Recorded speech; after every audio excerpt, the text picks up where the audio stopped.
He just wanted a steak. But what the waitress handed him with the check changed everything. Nobody looked twice when he walked in. Not at first. It was a slow Wednesday afternoon in Fort Smith, Arkansas. Heat shimmered off the blacktop, and the kind of tired silence hung in the air that made everything feel heavier. The steakhouse sat in a faded strip mall between a liquor store and a check-cashing spot. Nothing special, just another spot to grab lunch, pass through, and forget. But Daniel Whitmore wasn't just passing through. He stepped inside wearing worn denim, boots with more years than polish, a faded cap pulled low, and a brown leather jacket that had clearly seen miles. He moved the way older black men learned to move in unfamiliar places, calm, quiet, with no sharp edges. He kept his eyes steady, his voice low, and his posture neutral, not out of fear, out of habit, old habit. The young host barely looked up from his screen. "Table for one?" "Yeah," Daniel replied evenly. "Somewhere quiet, if it's not too much trouble." The host led him to a booth near the front window, table 7. It faced the room but gave him a clean view of the kitchen door. Daniel slid into the seat and let his hands rest flat on the table. His eyes moved, not his head. He was watching. He picked up the menu and scanned it like someone new to the place. But he already knew what he wanted. Daniel Whitmore wasn't just a customer. He was the owner, the founder of what used to be a proud Southern chain, Whitmore's Chop House. Started with one spot in Tulsa back in '96. Grew it into 17 restaurants across 5 states. Then he stepped back, let others run the day-to-day while he focused on operations, partnerships, and, lately, fighting to keep his legacy alive. This Fort Smith location was bleeding. Bad Yelp reviews, slow ticket times, staff turnover, numbers that didn't add up. His team had explanations, excuses. Daniel didn't want those. He wanted truth, unfiltered. So he came himself, unannounced, undercover. The restaurant was half full, quiet, tired. The servers moved like they were walking on eggshells, and the kitchen staff barely peeked out through the swinging doors. Then she walked up to his table. "Afternoon, sir. My name's Jenna. I'll be taking care of you today." Daniel looked up and met her eyes. White, mid to late 20s, hair in a messy bun, sleeves pushed up. She looked exhausted and guarded. "Afternoon," Daniel said. "What do folks usually order here?" Jenna glanced at the menu like it personally offended her. "Ribeye's still decent. Comes with mashed potatoes and collard greens." "Let's do that," he said, closing the menu. "Medium rare." She nodded and walked off without another word. Daniel leaned back. He scanned the room again, slow. There was a man near the bar, big guy, buzz cut, tight polo shirt like he was trying too hard to look important, arms crossed, watching the staff like they were liabilities. That had to be the manager. The steak came out quicker than expected. It was good, cooked right. Plate was warm. The kitchen still had some pride in there somewhere. But the vibe? Still wrong. Jenna came back, eyes low, and refilled his coffee. She set the check down with a folded receipt tucked inside. Daniel waited, watched her walk away, smooth and steady like nothing happened. Then he opened the note. It wasn't a receipt. Written in blue ink, 6 words. "If you're really who I think you are, please don't leave without talking to me." Daniel blinked. Read it again. His pulse didn't spike. His face didn't change. But everything inside him shifted. Across the room, in the reflection of the window, he saw her, Jenna, watching him, but not directly.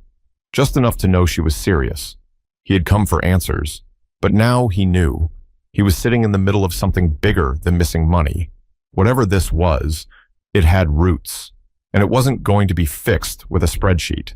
Daniel sat still, one hand resting on the coffee mug, the other gripping the folded note under the table. He didn't look around, didn't react. Not outwardly, but the note changed everything. In 6 short words, Jenna had confirmed 2 things. 1, she knew exactly who he was. 2, something bad was happening here, and it wasn't about slow service. Daniel had seen it before, not in this exact way, but in spirit. People working scared, managers hiding things, stories buried under routine. But the difference here was that someone had actually reached out, quietly, bravely. He glanced toward the kitchen again. The big guy, Bryce, if he heard right earlier, still stood near the pass, pretending to read a clipboard. But Daniel could tell Bryce was watching. Not just the food, but the people, controlling the room with silence and presence. The kind of manager who wanted fear more than respect. Daniel stood slowly, dropped a few bills on the table, and walked toward the front with the check in hand. The host barely looked up again. "You have a good night, sir," he mumbled. Daniel didn't respond. Instead of heading straight out, he turned down the narrow hallway marked "Employees Only, Restrooms." He didn't walk fast, just casual enough not to raise eyebrows. Behind him, he heard Bryce's voice, flat, suspicious. "Sir, restrooms are on the other side." Daniel paused, turned slightly, looking for the manager. "That'd be me," Bryce replied. His tone was sharper now, but still coated in customer service syrup. Daniel studied him. "You free to talk?" Bryce raised an eyebrow. "About what?" "Just a word with my server." Bryce stepped closer, his arms now crossed. "You got a complaint, you bring it to me. You don't pull my staff off the floor. That's not how this works." Daniel looked him square in the face, voice still calm. "Then I guess you'll have to get used to it working different." There was a long pause. Bryce studied him, maybe trying to place him, maybe realizing he wasn't just another customer. But Daniel didn't flinch. Finally, Bryce scoffed. "She's probably in the back, closing up." Daniel turned without another word and headed for the back hallway. He found Jenna carrying a crate of lemons. She stopped when she saw him, eyes widening just slightly, but not with surprise, with fear, with urgency. "What are you doing back here?" she asked under her breath. "Got your note," Daniel said. "Now talk." Jenna looked around, then pulled him toward the storage closet at the end of the hall. Small space, smelled like cleaning supplies and burnt fryer oil. She closed the door behind them and took a breath. "I wasn't sure if you'd read it, or if you'd even still be here." "You said something wasn't right." Jenna rubbed her face. She looked exhausted, the kind of tired you don't sleep off. "Bryce isn't just rude, he's dangerous. Food deliveries go missing. Liquor counts don't add up. Cash drawers are always off, but only on nights he closes. He cuts hours on the schedule, then clocks people out early in the system so payroll doesn't see the truth." Daniel raised an eyebrow. "And no one's said anything?" "They're scared," Jenna said. "We all are. If you speak up, he either writes you up for made-up reasons or just takes your shifts off the board. One server caught him pocketing cash from the bar. She was gone by the weekend." Daniel took it all in, slow, no expression. "Why tell me? I worked at your Bentonville location 6 years ago. You came in for the opening. You probably don't remember, but you gave me a $100 tip just for checking in on a customer who was choking. You said I had initiative."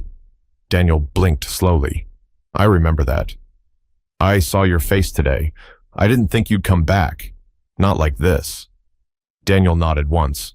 "I needed to see it for myself." "Well," Jenna said, "you're seeing it." He studied her, not with suspicion, but with a kind of quiet respect. The way a man who's been ignored, underestimated, and written off learns to recognize someone else who's been through the same. "All right," he said finally. "I'm coming back tomorrow, but I'm not coming back as a stranger." Jenna swallowed, then looked at the door. "Then you should leave through the side. Bryce has cameras on the front." Daniel slipped the note back into his pocket. "You gonna be all right?" "I've made it this far." Daniel didn't smile, but he nodded as he walked out the back door, knowing one thing for sure. He wasn't just dealing with bad management. He was dealing with rot, and rot had to be cut out. Daniel didn't go home. He checked into a cheap motel 10 minutes away. Fluorescent lights, peeling paint, front desk behind glass. One of those places that didn't ask questions and didn't offer much more than a bed and 4 walls. Room smelled faintly of cigarettes and bleach, but he didn't mind. He'd stayed in worse. He sat on the edge of the bed, the crumpled note from Jenna still in his jacket pocket. Her words played over in his head. Dangerous, threats, people disappearing off the schedule. He'd always prided himself on building places people wanted to work in, especially for folks who were often ignored or pushed to the back. Kitchen staff, single moms, high schoolers, retired vets, the ones society didn't treat like assets. He didn't run perfect restaurants, but he ran fair ones. This wasn't fair. At 10:17 p.m., his phone buzzed. Unknown number, just a text. "Side lot, by the dumpster, 11 p.m., come alone." No name, no fluff, just instructions. Daniel didn't hesitate. By 10:58, he was there, leaning against the brick wall behind the restaurant, eyes on the shadows moving under the flickering security light. He kept his hands in his jacket pockets, looked like any other night, but his mind was sharp. At 11:03, the back door eased open. Jenna slipped out, hoodie pulled up, moving fast but quiet. She glanced around like she was being followed. "Thanks for showing up," she whispered.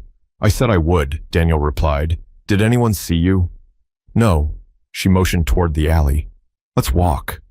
They moved together in silence until they reached the far side of the lot. The hum of a freezer fan buzzed in the background. Jenna finally turned to face him. "I had to be sure you were serious," she said. "Most people would have just thrown that note away." "I'm not most people." "I'm starting to see that," she replied. She reached into her pocket and pulled out a small silver key, handing it to him wrapped in a paper napkin. "That opens his locker in the back room, black duffel bag. He keeps a second phone in there, burner. I've seen him use it when he thinks no one's looking." Daniel's brows lifted slightly. "You've been watching him." "Someone had to." "You know, this could put your job at risk." Jenna scoffed. "My job was already at risk the minute I started asking questions, but I can't keep watching him walk all over people. Cut hours, pocket cash, fire good staff just for not kissing his ass." Daniel nodded slowly. "You're brave." Jenna shook her head. "I'm tired." He understood that. Too well. The kind of tired that sits deep in your bones. The kind of tired black folks know when they've had to prove themselves 3 times over just to get in the room, and then stay quiet once they're there. He wasn't about to let her carry that burden alone. "I'll go in tomorrow," he said. "Look around. If what you're saying holds up, I'll take care of it." Jenna hesitated. "Bryce doesn't play nice. Neither does Glenn. If this blows up, it won't be just about me." "Glenn?" Daniel asked. "You mean the regional guy?" She nodded. "He hired Bryce, checks in once a month. They talk like they've got secrets." Daniel's jaw set. Glenn had been with him for years, trusted, quiet, never flashy. But Daniel had stepped back in recent years, and Glenn had taken more control than he probably should have. "I appreciate you telling me," Daniel said. "I'm just trying to give you the full picture," she replied. He started to walk away, then turned back. "Jenna," he said, "if you get pushback for talking to me, you tell them exactly who I am." "And who's that?" "The man who built this place." He walked into the dark, his boots echoing off the pavement. In his pocket, the key pressed against his leg like a weight, proof that someone inside still believed the truth was worth the risk. Tomorrow, he wouldn't be a stranger anymore, and neither would the lies hiding behind that kitchen door. The next morning, Daniel didn't drive home. He put on the same jacket, same jeans, same scuffed boots. He didn't want to look like a boss, not yet. That image gave people permission to put on a show. What he needed was truth. He walked through the restaurant's front doors right before lunch rush. The same host was working, headphones barely hidden, tapping at a cracked iPad. "You again?" the host asked without looking up. Daniel nodded. "One of those weeks." The kid waved him toward a booth without another word. Daniel sat down, but he wasn't hungry. Not for food. He scanned the room. Staff moved faster today. Tension still sat in the air like steam in a kitchen, but something had shifted. Jenna moved differently, not relaxed, but lighter. Still watching her back, though. He caught her eye as she passed. No words, just a slight nod. Then Bryce stepped out from the back. Polo shirt tight across his gut, clipboard in hand, pretending to check something. But his eyes locked right on Daniel. He approached the booth slowly, that fake manager's smile barely hanging on. "Back again?" he said. "Didn't think you'd be a regular?" Daniel leaned back. "Food was solid. Thought I'd see if it holds up 2 days in a row." Bryce chuckled, but it was tight, forced. "Well, if you got any notes, let me know. I've got a reputation for running a tight ship." Daniel's eyes didn't move from his. "I can tell." Bryce lingered for a beat, then walked off. But Daniel knew, he felt it. Bryce knew something was off. The kind of tension that builds when someone's about to lose the control they thought they owned. Daniel finished his meal in silence, left cash on the table, walked out the front door, then circled around to the back alley. Jenna had done her part. The mop bucket was propping open the side door again. He slipped in without a sound. The hallway was empty. In the back, the staff locker room was quiet. Just the low hum of an overworked soda fridge and the buzz of a flickering light overhead. He found Bryce's locker, tall, dented, labeled BL.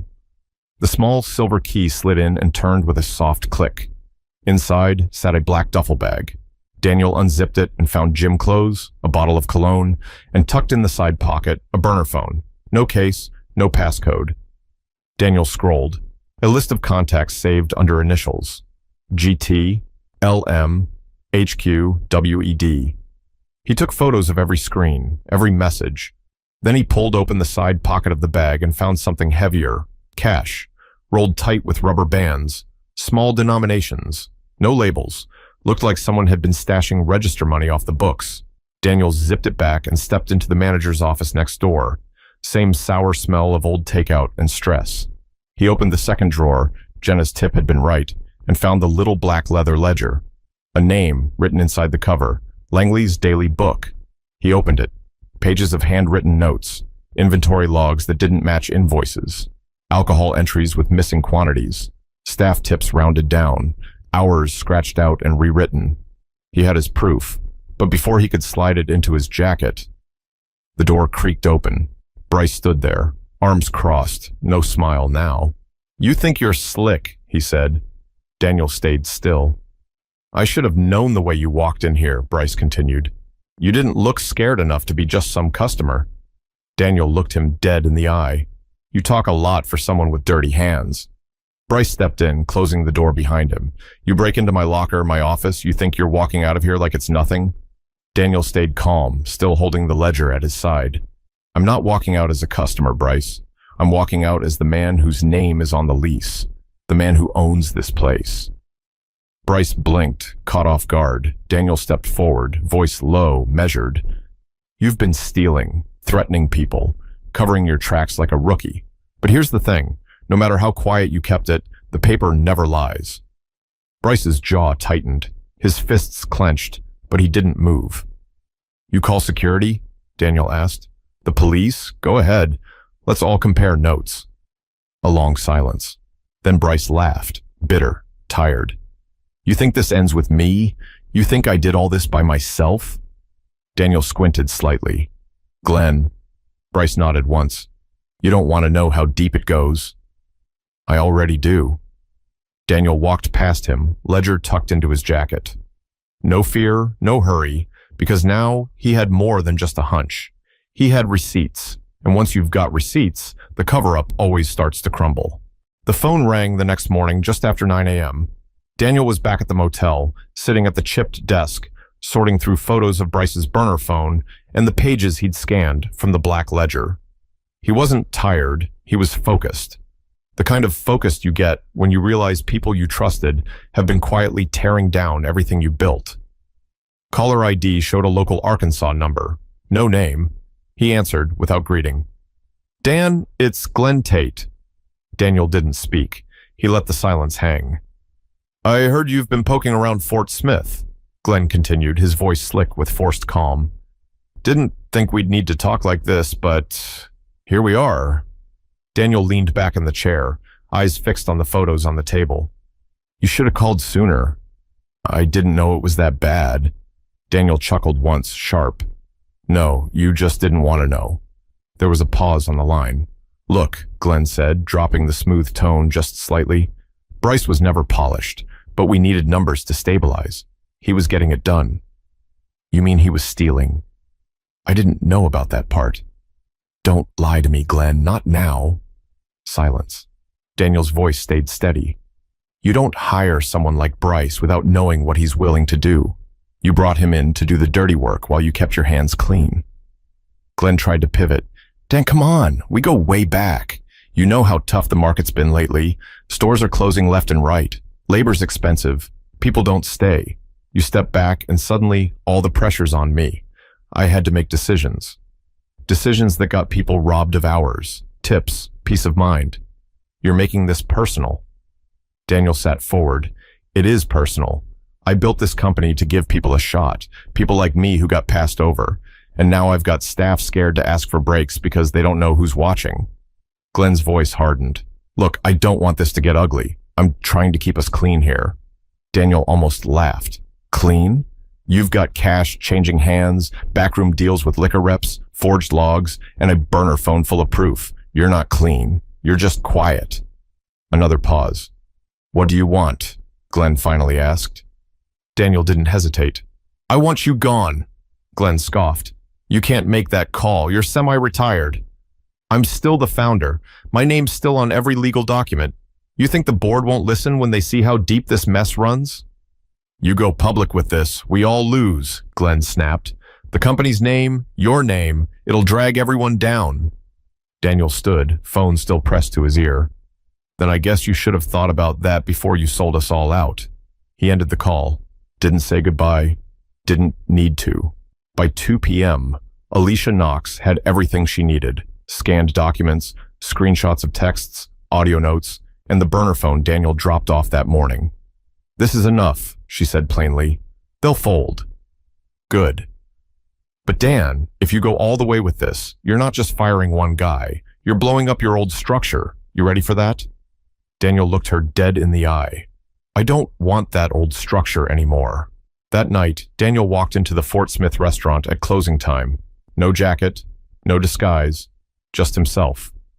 Staff glanced up, confused, but not scared. Not anymore.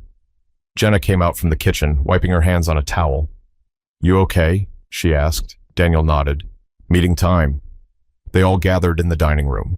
Servers, line cooks, dishwashers, even the teenage host showed up. Daniel stood at the front, quiet at first. You all deserve better, he finally said, and I should have shown up sooner. No one spoke. They just listened. Bryce is gone. Glenn's next. And anyone else who's been stealing or covering for them, you've got one chance to leave on your own. Tomorrow morning, I start rebuilding, and I'm doing it with people who care. He looked across the room, faces exhausted, cautious, but listening. Jenna stood up, Daniel added. Alone. She had everything to lose and still told the truth. That's the kind of leadership I believe in. He turned back toward the kitchen. This place isn't broken. It was just in the wrong hands. Now we take it back. No applause, no cheering, but heads nodded, shoulders relaxed, and for the first time in months, people exhaled without fear. Daniel hadn't just exposed the problem. He'd declared war on it. But what he didn't know was Glenn had one more play, and it was coming faster than anyone expected. 2 days later, Daniel received a manila envelope stamped with a corporate return address and urgent, legal enclosure printed across the front. He was sitting in the motel lobby, drinking weak coffee from a styrofoam cup and flipping through vendor invoices. The envelope was thick, the kind you could feel trouble through. Inside, a cease and desist letter from the company's legal department. Accusations of slander, unauthorized entry into private property, interference with regional operations, all signed off by Glenn's name at the bottom. Daniel didn't flinch. He'd seen moves like this before, paper threats from people who thought silence could be bought with intimidation. But that playbook didn't work on him. Not now, not after what he'd seen. He picked up his phone and called Alicia. He's trying to scare me, he said, voice even. Then you're getting close, Alicia replied. Let him file. That's not a fight he's ready for. Daniel sat back in his chair, staring out the motel window. He didn't want a fight. He wanted accountability. And some respect, real respect, for the people keeping these places alive day after day. So he went back. Not to corporate, not to Tulsa, back to Fort Smith, back to his people. That evening, the restaurant was winding down. Tables were clearing, receipts printing, the kitchen's last fryer cycle hissing into silence. Daniel walked in through the side door. No hat, no disguise. Just the same man who started this chain from scratch and was now here to rescue it from the rot inside. He found Jenna in the back, rinsing lemon wedges in a giant plastic tub. You free for 5 minutes? He asked. She dried her hands, looked over her shoulder, and followed him to the office. He dropped the envelope on the desk. Glenn's trying to bury me, he said. Jenna picked it up and read the first page. Her lips tightened. You think it'll stick? Daniel shook his head. It's a smokescreen, but I'm tired of playing defense. She folded the letter carefully, setting it aside. So what do we do? Daniel looked her straight in the eye. We tell the truth. She frowned slightly. To who? To everyone. The next day, Daniel and Jenna met with a local reporter named Ken Holland, a beat-up notebook guy with a 6-year-old laptop and a reputation for writing what big names didn't want printed. They met at a diner across town. Ken ordered sweet tea and started scribbling before Daniel even spoke. Jenna did most of the talking. She told him about the hours shaved off the books, the threats, the missing inventory, the fear. But she also told him about something else, the silence. The way everyone looked down when Bryce walked in. The way people stopped believing anything would change. And then what happened? Ken asked. Jenna glanced at Daniel. He walked in. Ken looked over his glasses at Daniel. You were undercover? I wasn't hiding, Daniel said. I was watching. Ken chuckled. Same thing if you ask corporate. Daniel leaned forward. Here's what I care about, he said. Not just fixing this place, but showing people that leadership means showing up, especially when things go sideways. Ken nodded, scribbling. 2 hours later, they had a story. By the end of the weekend, it was everywhere. Undercover owner uncovers theft, abuse at local steakhouse. Whistleblower waitress helped expose it all. The article blew the lid off. Staff from other branches emailed Daniel directly, some apologizing, others saying thank you. A few shared stories from years back, other locations, other managers, same playbook. Daniel answered every message, not because he had to, because he knew silence was part of how all this started. And now, it had to end. The next Monday, Jenna walked into the office before her shift and found an envelope with her name on it. Inside, an offer letter. Full-time, benefits, salary, title, general manager, Fort Smith location. Jenna blinked. She read it 3 times. When she looked up, Daniel was already in the doorway, watching. You serious? She asked. He nodded. You earned it. I don't know if I can. Can? You already have. She held the letter like it might fall apart in her hands. No one's ever backed me like this, she said. Daniel smiled faintly. You backed yourself. I just made sure it stuck. That Friday, Jenna led her first full staff meeting. Quick huddle before open. No speeches, just straight talk. What was working, what needed fixing, who needed help. Daniel stood quietly in the back, just listening. No one was afraid anymore. But as the staff began healing and leadership shifted into the hands of the people who deserved it, Daniel faced one final decision, one that would define whether his legacy ended here or just started over. The letter came with no threats this time, just an email from the CEO's office, subject line requesting a meeting in person. Daniel agreed, but on his terms. No boardroom, no office tower, no suits. They met inside the Fort Smith restaurant on a Sunday afternoon, closed for cleaning, but Daniel made sure every staff member still got paid for the full day. He sat at table 7, where it all started. No hat, no disguise, just himself.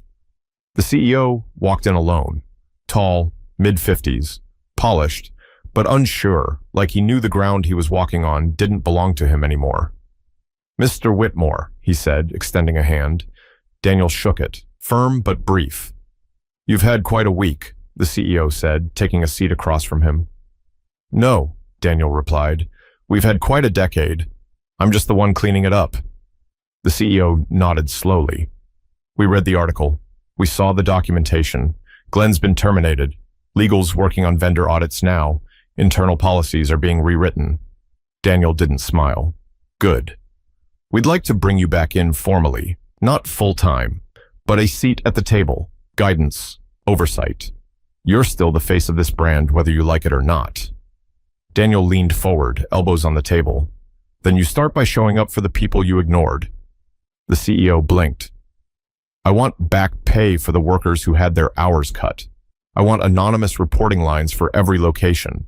I want health benefits extended to hourly staff, starting here, and I want written policy changes in every kitchen by next month. The CEO hesitated. That's a tall list. Daniel didn't flinch. I've spent my whole life being told what's too tall. I'm not interested in limits anymore. There was a long pause. Then the CEO slowly nodded. You'll have it, all of it. Daniel extended his hand. This time, they shook for real. Later that evening, he walked back into the kitchen. Jenna was wiping down the counter. The place smelled like bleach and fresh rolls. He handed her an envelope. She opened it slowly. Inside, a $2,000 bonus. A note with just 5 words. For the day you spoke up. Jenna looked up, blinking back emotion. I don't know what to say. You don't have to, Daniel said. You already said the hard part. Over the next few weeks, the restaurant transformed. Not just in appearance, but in rhythm. The kind of rhythm that happens when people actually want to be there. New hires were trained by veterans who finally had a reason to care. Jenna led with fairness, not fear. Staff meetings turned into problem-solving sessions, not scoldings. And the food? The food got better. Because everything tastes different when you're not cooking under stress. Customers noticed. Word spread. The Fort Smith location was no longer the one to avoid. It became the flagship again. One afternoon, Daniel was doing paperwork in the office when a teenage dishwasher knocked on the door. Theo, quiet kid, hustler, always stayed late to finish without being asked. Mr. Whitmore? Yeah? My mom used to work for you, at the Tulsa spot. Said you helped her out when my brother got sick. Gave her time off. Paid her anyway. Daniel looked up. She always said you were different. Daniel leaned back, surprised, but not entirely. What's your last name? Ramsey. Daniel nodded slowly. Tell her I remember her, and tell her her kid's doing good work. Theo grinned like he'd just won something. That night, Daniel stayed late. Everyone else was gone. The only sounds were the low hum of the fridge and the soft buzz of the exit signs overhead. He sat at a booth with a plate of grits Jenna had made for him earlier. No fancy presentation, just hot grits, 2 pieces of toast, and butter melting in the center. He took a bite, sat back, looked around. This was never just about steak. It was about people. The overlooked, the silenced, the ones who show up anyway. People like Jenna, like Theo, like the woman who worked double shifts with no childcare and never complained. Like the cook who showed up with a brace on his wrist because he couldn't afford to take a day off.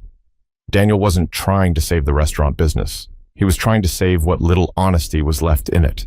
And maybe rebuild the kind of place where folks didn't have to whisper to be heard. If you've ever worked under someone who misused their power, or if you've been the one afraid to speak, let this story be a reminder. Change doesn't start with a title. It starts with courage. Speak up, show up, and back the people who risk everything to do the right thing.